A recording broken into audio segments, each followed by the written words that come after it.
Assalamualaikum warahmatullahi wabarakatuh. Perkenalkan, saya Adelia Zuhru Firdausi, CPNS dari Angkatan 60, Kelompok 2, Pemerintah Kabupaten Sidoarjo. Di sini, saya akan memaparkan hasil belajar saya selama mengikuti agenda 3 dalam bentuk journal learning. Pada agenda 3, pembelajaran tetap dilakukan secara sinkronus dan asinkronus. Pembelajaran secara sinkronus dilakukan secara interaktif melalui tanya jawab, curah pendapat, dan studi kasus. Sedangkan pembelajaran secara asinkronus dilakukan secara non-interaktif melalui belajar mandiri. Pembelajaran sinkronus agenda 3 dimulai dengan diskusi dan tanya jawab seputar manajemen ASN, sistem merit, serta Smart ASN. Lalu, dalam pembelajaran asinkronus agenda 3, saya telah belajar mengenai manajemen ASN. Manajemen ASN merupakan pengelolaan ASN untuk menghasilkan pegawai ASN yang profesional, memiliki nilai dasar, etika profesi, bebas dari intervensi politik, bersih dari praktik korupsi, kolusi, dan nepotisme. Manajemen ASN lebih menekankan kepada pengaturan profesi pegawai sehingga diharapkan agar selalu tersedia sumber daya aparatur sipil negara yang unggul, selaras dengan perkembangan zaman. Berdasarkan jenisnya, pegawai ASN terdiri atas pegawai negeri sipil atau PNS dan pegawai pemerintah dengan perjanjian kinerja atau P3K.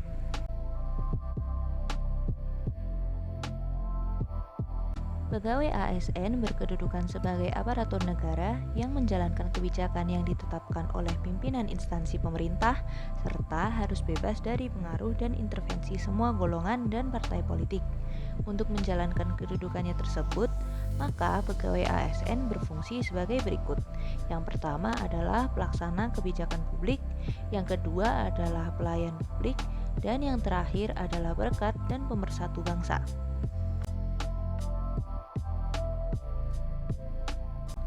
Agar dapat melaksanakan tugas dan tanggung jawabnya dengan baik yang kemudian dapat meningkatkan produktivitas, menjamin kesejahteraan ASN dan akuntabel, maka setiap ASN diberikan hak. Setelah mendapatkan haknya, maka ASN juga berkewajiban sesuai dengan tugas dan tanggung jawabnya. ASN merupakan profesi yang berlandaskan pada kode etik dan kode perilaku. Kode etik dan kode perilaku tersebut bertujuan untuk menjaga martabat dan kehormatan ASN. Kode etik dan kode perilaku tersebut kemudian diatur dalam UU ASN yang menjadi acuan bagi para ASN dalam menyelenggarakan birokrasi pemerintah.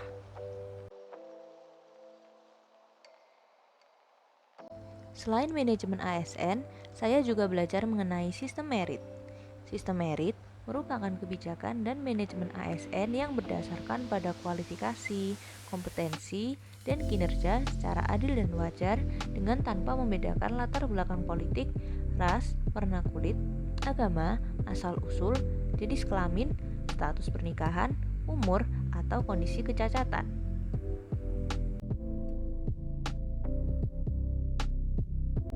Sistem merit pada dasarnya merupakan konsepsi dalam manajemen SDM yang menggambarkan diterapkannya objektivitas dalam keseluruhan semua proses dalam pengelolaan ASN, yakni pada pertimbangan kemampuan dan prestasi individu untuk melaksanakan pekerjaannya, atau dengan kata lain adalah kompetensi dan kinerja pegawai. Dengan kata lain, organisasi dapat mempertanggungjawabkan bagaimana mereka menggunakan SDM-nya secara efektif dan efisien. Sedangkan bagi pegawai, sistem ini menjamin keadilan dan juga menyediakan ruang keterbukaan dalam perjalanan karir seorang pegawai.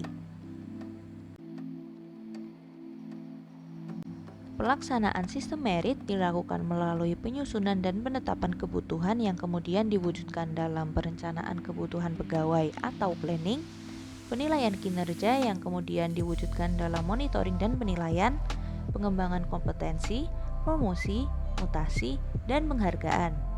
Aspek pengelolaan ASN harus memenuhi kesesuaian kualifikasi, kompetensi, dan kinerja, termasuk tidak boleh ada perlakuan yang diskriminatif seperti hubungan agama, kesukuan, atau aspek-aspek primordial lainnya yang bersifat subjektif. Kemudian, saya juga belajar mengenai Smart ASN. Smart ASN yaitu ASN yang memiliki kemampuan dan karakter meliputi integritas, profesional, hospitality, networking, entrepreneurship, berwawasan global, serta memiliki penguasaan terhadap IT dan bahasa asing. Penguatan kualitas ASN tersebut sejalan dengan dinamika lingkungan strategis di antaranya VUCA atau Volatility, Uncertainty, Complexity, and Ambiguity dan disrupsi teknologi, fenomena demografik atau demographic shifting, serta keterbatasan sumber daya. Keadaan ini merubah secara dinamis lingkungan pekerjaan termasuk perubahan karakter dan tuntutan keahlian atau skills. Berdasarkan hal yang telah saya pelajari selama agenda 3 kali ini, dapat saya simpulkan bahwa ASN memiliki fungsi dan kedudukan, mendapat hak dan kewajiban, serta wajib menaati kode etik dan kode perilaku yang kesemuanya diatur melalui manajemen ASN. Dengan menggunakan sistem merit, pengelolaan ASN diharapkan dapat mewujudkan kualitas ASN sesuai dengan standar Smart ASN.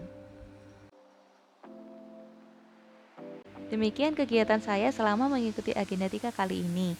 Apabila ada salah kata maupun perbuatan, saya mohon maaf. Terima kasih telah mendengarkan paparan saya. Assalamualaikum warahmatullahi wabarakatuh.